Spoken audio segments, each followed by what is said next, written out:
We mostly hear about India's richest business person, sports person, or a celebrity. But have you ever heard about India's richest beggar? Hard to believe, right? He is Bharat Jain and he is India's richest beggar. He is a 49-year-old professional beggar who works in Mumbai. He earns approximately 60,000 per month, which is actually more than the income of an ordinary engineer. And let me blow your mind. He owns 2 apartments of 70 lakhs each. 2 लखपति भिखारियों की तस्वीर। एक भिखारी मुंबई का है जिसके नाम लाखों रुपए और लाखों की एफडी थी, तो लेबनान में एक महिला भिखारी के अकाउंट में इतने पैसे निकले कि लोगों की आंखें फटी की फटी रह गई। People in the recent years, India is growing in terms of economy, but still begging and poverty are among the biggest issues in India. It is estimated that there are around 500,000 beggars in India, which is almost 500,000 people. People poverty is real in India, but begging is quite often carried out by these organized gangs. If you want to be a beggar and beg in a certain territory, you have to hand over a significant amount of money to these organized leaders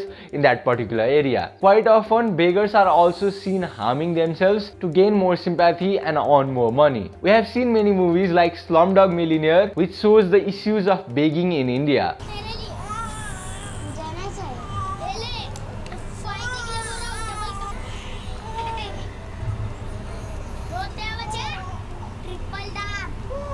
People, the situation of begging in India is quite distressing. Especially children are abducted and forced into begging in large numbers. According to the Indian National Human Rights Commission, up to 40,000 children are kidnapped every year, and more than 10,000 of these children remain unknown. Across India, 300,000 children are drugged, beaten and made to beg every day. It is a multi-million-dollar industry in India that is controlled by this human trafficking crew. Now, back in 2015 in Bangalore, a project titled Operation Smile was planned with 70 police teams and 10 NGOs for 3 months. Basically, this operation was to give back smiles to these narcotized newborns. Operation Smile rescued 164 children who were pushed into begging racket by the mafia. Among these 164 children, 25 of the children were newborn. The biggest challenge of this operation was to arrest those people who control this beggar network. At last, the police took into custody around 90 adults who were using children and newborns for begging. The begging scam doesn't end here. The beggars are also targeting the tourists. These tourists are often approached by a child or a woman wanting some powdered milk to feed a baby. They will ask you for help and assist you into a nearby stall or shop that conveniently happens to sell boxes of such milk. However, the milk is extremely overpriced, and if you buy these milk products for them, the shopkeeper and the beggar will simply split the money. Buy milk for baby. You want what?